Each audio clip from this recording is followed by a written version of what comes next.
Hello friends, so আপোনালোকে গম পাইছে আমাৰ অসমৰ সবৰে আপোন জুবিন দা আৰু আমাৰ মাজত নাইকিয়া বহুত বেয়া লাগিছে বস্তুটো খবৰটো গম পাই বহুত টাইম লাগিল মোৰ ভিডিঅ'টো বনাওঁতে বিকজ মই মেণ্টেলি ষ্টেবল নাছিলোঁ দুপৰীয়া 2টা বজাতে খবৰটো আহিছিলে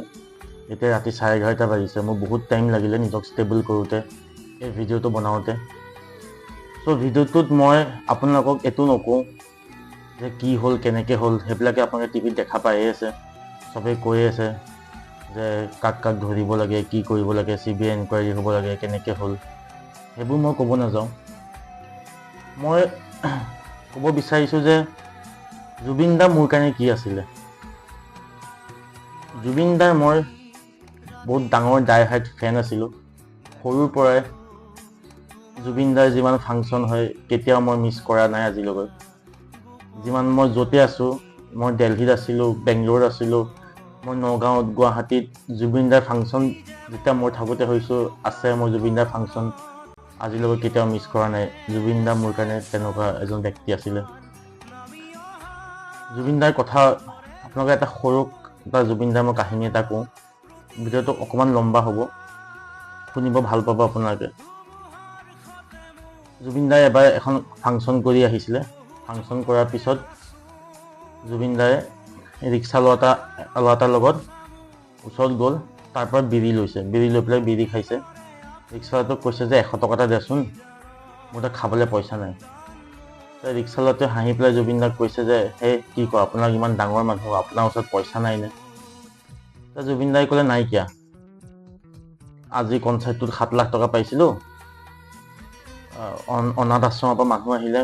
সহায় বিচাৰিলে 5 লাখ টকা সিহঁতক দি দিলোঁ আৰু এজনী মাক আহিলে পুতেকৰ কেঞ্চাৰৰ কাৰণে পইচা বিচাৰিছিলে